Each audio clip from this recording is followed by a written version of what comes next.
Baik, langsung saja. Di sini saya akan menjelaskan apa itu paradoks.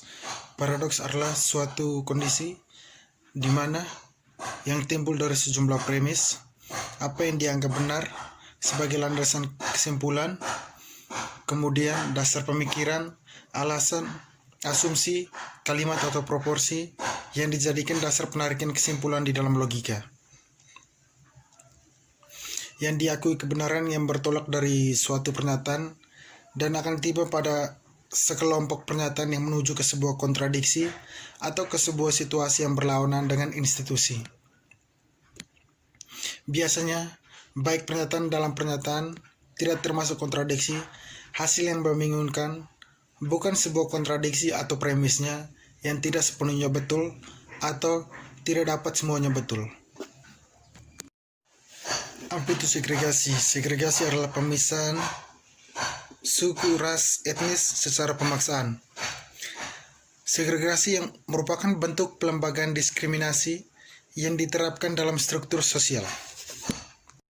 Baik, kita langsung ke dalam materi saja. Pada tanggal 1 Januari 2018, pidato Hari Tahun Baru mengatasi bangsa, Perdana Menteri Denmark Lars Løkke mengumumkan bahwa kami harus menetapkan target baru untuk menghapus ghetto sama sekali. Di beberapa tempat dengan memecah beton, dengan menghancurkan bangunan, dengan menyebar penghuninya, dan menempatkan mereka di tempat yang berbeda. Di tempat lain, dengan mengambil kendali penuh atas siapa yang masuk, kita harus menutup celah di peta Denmark dan mengembalikan lingkungan campuran tempat kami temui orang-orang dari berbagai lapisan masyarakat. Terlepas dari konsensus bahwa segregasi perumahan adalah fenomena multidimensi, asumsi yang terlalu disederhanakan bahwa segregasi spesial mencerminkan ketidaksetaraan sosial tetap ada.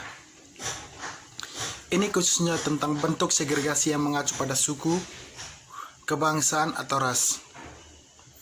Dengan kata lain, konsentrasi spasial dianggap sebagai proksi indikator pembagian sosial yang melekat pada kemiskinan, menganalisis atau pengecualian, metafora seperti ghetto dan efek lingkungan membantu memperkuat keyakinan ini karena mengandung konotasi merendahkan yang bergema di media dengan pembuat kebijakan dan bahkan di lingkaran akademis di luar konteks.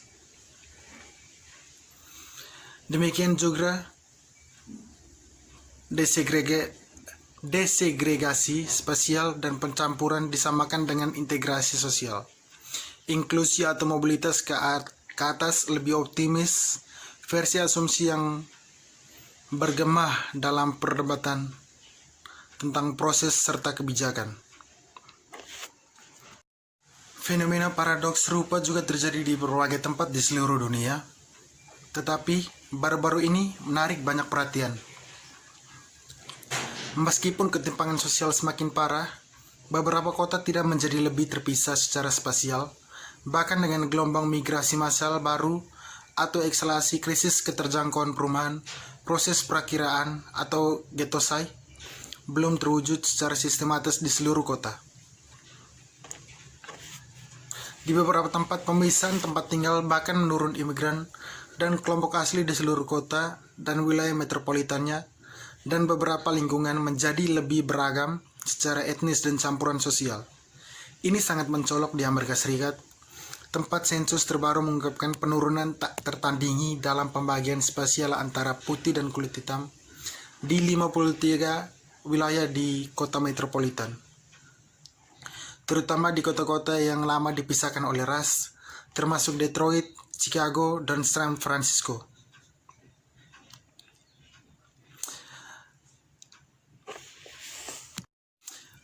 Paradoks dianggap oleh beberapa orang sebagai fase peralihan.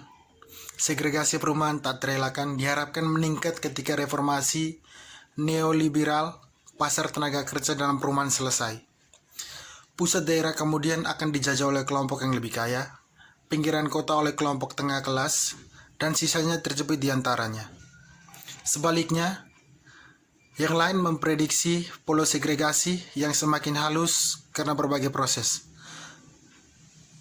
Terkadang tampaknya bertentangan di tempat kerja, regulasi yang tak jelas tentang hak tenurial, dan restitusi properti dan percampuran yang kompleks dan dari investasi-investasi. Isi dari bab kedua buku ini adalah menelusuri bagaimana rekonseptualisasi segregasi Eropa yang terjadi pada tahun 2000-an tidak muncul dari studi segregasi, tetapi dari debat transatlantik tentang teori polarisasi dan tatanan kota ganda yang diajukan dari konteks Amerika Serikat dan dari perbedaan kontroversial utama dalam studi perkotaan, perumahan, kesejahteraan, dan sebagian imigrasi yang dibingkai di Eropa pada tahun 1990-an dalam kritik yang lebih luas terhadap teori konvergensi. Ini membahas munculnya pergeseran paradigma dalam studi segregasi didorong oleh apa yang saya gambarkan sebagai gerakan ilmiah yang meletakkan dasar atau untuk mazhab Eropa borjuis pemikiran tentang segregasi. Premis, kontribusi, dan kesenjangan dasarnya adalah ditinjau untuk membangun perspektif divergensi konseptual dan kerangka interpretatif untuk buku ini. Sebuah tinjauan besar ini, tinjauan literatur yang relevan di Eropa Selatan lebih jauh mengungkapkan nilai dan kebutuhan penelitian yang lebih luas tentang pola segregasi di wilayah ini.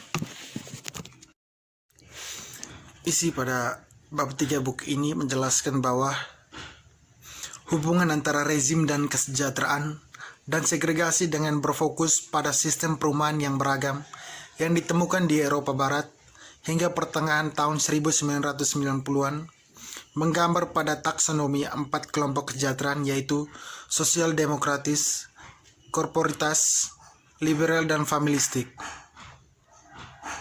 Pola segregasi pemukiman etnis di lebih dari 30 kota di 16 negara dibandingkan untuk mengeksplorasi apakah dan bagaimana setiap jenis kesejahteraan secara berbeda mempengaruhi ketidaksetaraan sosial dan segregasi spasial di antara kelompok yang berpenghasilan rendah dan rentan.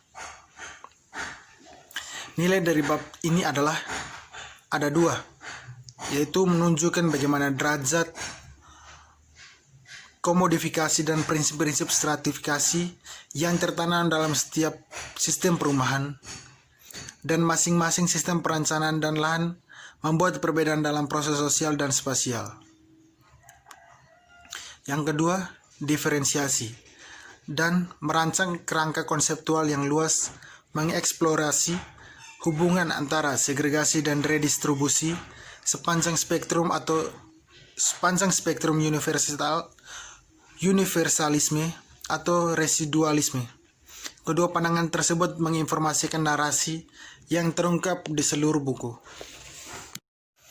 Bab 4. Isi dari bab ini adalah bertujuan untuk mengekstrak kontribusi utama dari beasiswa migrasi dan mengidentifikasi arus dan gelombang migrasi yang relevan dengan analisis perkotaan yang dilakukan dalam buku ini.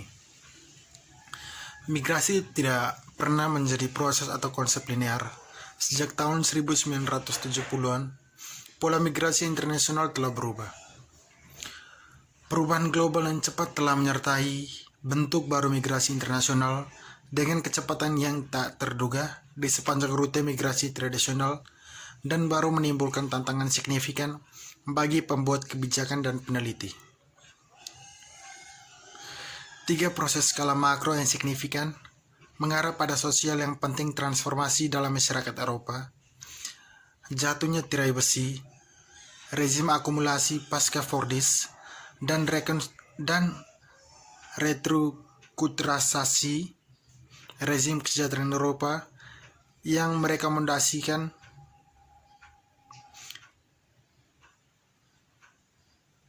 hubungan ulang tenaga kerja muda dan layanan sosial lainnya.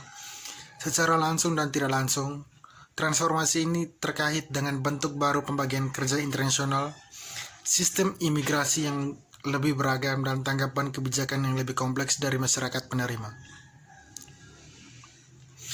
Bab ini dimulai dengan mengeksplorasi evolusi mode dan kerangka kerja interpretatif yang merekam konseptualisasi imigrasi dalam kompleks perubahan yang global di seluruh dunia dan perputaran internasional Eropa. Pendekatan terobosan muncul pada akhir tahun 1900-an dan 2000-an. Perspektif komparatif yang mengarah pada metafora, caravanserai, Trans-Mediterania, dan model imigrasi Eropa Selatan. Ini menantang argumen konvergensi yang tertanam dalam wacana globalisasi, model imigrasi pasca Fordist dan metafora Rio Grande Eropa, yang lebih mendominasi arena akademik dan kebijakan sejak tahun 1980-an.